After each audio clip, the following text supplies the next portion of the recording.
Hi ಎಲ್ಲರಿಗೂ ನಮಸ್ಕಾರ. ನಿಜವೂ ನನಗಂತೂ ಸಿಕ್ಕಾಬಟ್ಟೆ ಮನಸ್ಸಿಗೆ ಬೇಜಾರಾಗ್ತಿದೆ, ನೋವಾಗ್ತಿದೆ. ಯಾಕೆ ಅಂದರೆ ನಾನು ಕೂಡ ಇವರು ಯೂಟ್ಯೂಬ್ ಚಾನಲ್ ಅವಾಗಿಂದನೂ ಕೂಡ ನೋಡ್ಕೊಂಡು ಬಂದಿದ್ದೀನಿ. ಸ್ವಾತಿ ಗೌಡ ಯೂಟ್ಯೂಬ್ ಚಾನಲ್ ನಿಮ್ಗೆಲ್ಲರಿಗೂ ಗೊತ್ತೇ ಇರುತ್ತೆ. ಅವ್ರ ಅಮ್ಮ ಕೂಡ ಸ್ವಾತಿ ಅವ್ರ ಅಮ್ಮ ಕೂಡ ಸುಮಾ ಗೌಡ್ರ ಮನೆ ಅಂತ ಹೇಳ್ಬಿಟ್ಟು ಯೂಟ್ಯೂಬ್ ಚಾನಲ್ ಮಾಡ್ತಾಯಿದ್ರು. ಇತ್ತೀಚೆಗೆ ನಿಲ್ಲಿಸ್ಬಿಟ್ರು. ಪಾಪ ಆಜು ಬಾಜು ಹೇಳ್ಕೋಬೇಕು ಅವ್ರಿಗೆ ನಮ್ಮ ಏಜೆ, ಅದಕ್ಕಿಂತ ಏನು ಜಾಸ್ತಿ ಆಗಿಲ್ಲ.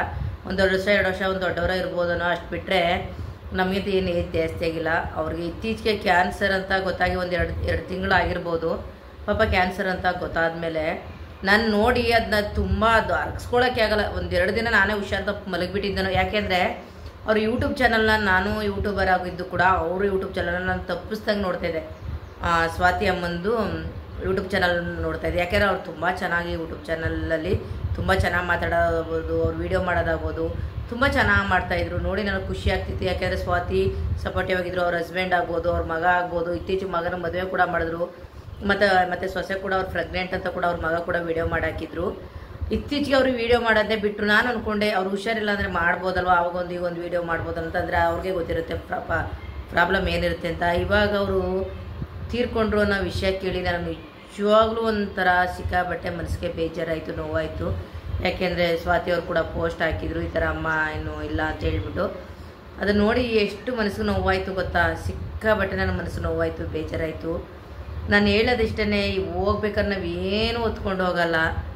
ಇರುವಾಗಲೇ ನಾವು ಏನು ಉಣ್ಬೇಕು, ಏನು ತಿನ್ನಬೇಕು, ಯಾರ ಜೊತೆ ನಾವು ಹೇಗಿರಬೇಕು, ಎಷ್ಟು ಖುಷಿಯಾಗಿರಬೇಕು ಅನ್ನೋದನ್ನ ನೋಡಿ ಕಲಿಬೇಕು. ಅವ್ರಿಗೆ ಏನು ಏಜ್ ಆಗಿದೆ, ಅಯ್ಯೋ ಹೋಗ್ಲಿ ಬಿಡಪ್ಪ, ಅವ್ರು ಏನೋ ಏಜ್ ಆಗಿದೆ.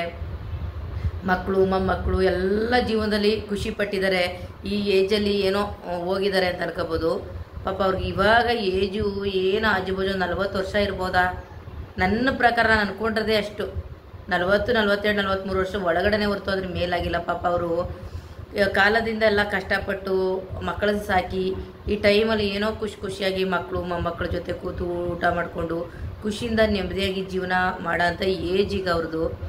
ಈ ಟೈಮಲ್ಲಿ ಅವರು ಎಲ್ಲರನ್ನೂ ಬಿಟ್ಟು ಹೋಗಿದ್ದಾರೆ ಅಂದರೆ ಪಾಪ ಹೇಳ್ಕೊಳ್ಳೋಕ್ಕೂ ಸಾಧ್ಯ ಇಲ್ಲ.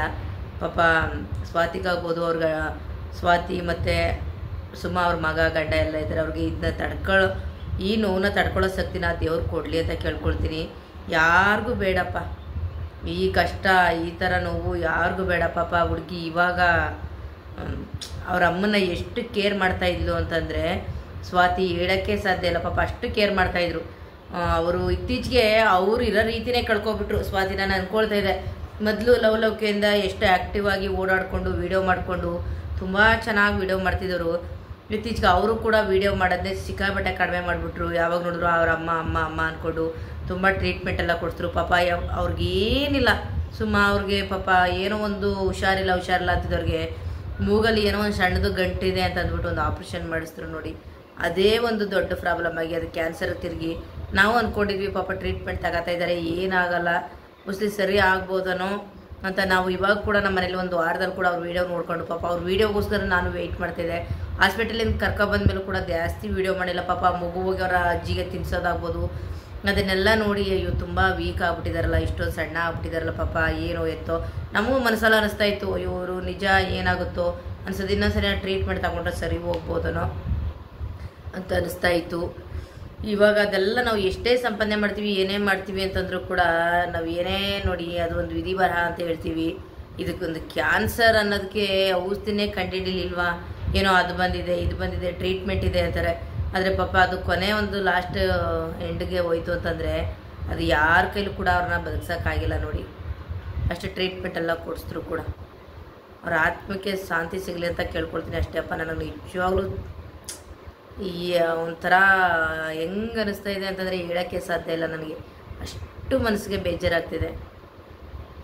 ಪಾಪ ಇನ್ನು ಅವ್ರ ಮನೆಯವರು ಪಾಪ ಸ್ವಾತಿ ಅವರೆಲ್ಲ ಹೆಂಗೆ ತಡ್ಕೊಳ್ತಾರೋ ನೋವನ್ನು, ಅದು ಇವಾಗಲೂ ಅವರು ಮಾತಾಡ್ತಿದ್ದ ರೀತಿ, ಅವ್ರ ಅಮ್ಮ ಮಗಳು ಅವ್ರಿರೋ ರೀತಿ ಎಲ್ಲರೂ ನೆನೆಸ್ಕೊಬಿಟ್ರೆ ಕಣ್ಣಲ್ಲಿ ನಿಜವಾಗ್ಲೂ ನೀರು ಬರುತ್ತೆ. ಯಪ್ಪ ಯಾಕಾದರೂ ಈ ಥರ ಆಗಬೇಕಿತ್ತು, ಅವ್ರು ಇರಬೇಕಿತ್ತು ಇನ್ನೂ ಒಂದು ಅವ್ರಿಗಿನ್ನೂ ತುಂಬ ಚಿಕ್ಕ ಏಜು ಇರಬೇಕಿತ್ತು.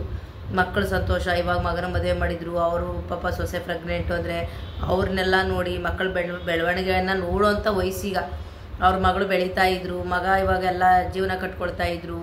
ಅದನ್ನೆಲ್ಲ ನೋಡಿ ಸಂತೋಷ ಪಡೋ ಅಂಥ ವಯಸ್ಸಿಗೆ ಅವ್ರದ್ದು. ಈ ಟೈಮಲ್ಲೇ ಪಾಪ ಇಲ್ದಂಗೆ ಹೊಂಟೋಗ್ಬಿಟ್ರು ಅಂತಾರೆ ಎಷ್ಟು ಮನಸ್ಸಿಗೆ ನೋವಾಗಲ್ಲಲ್ವಾ.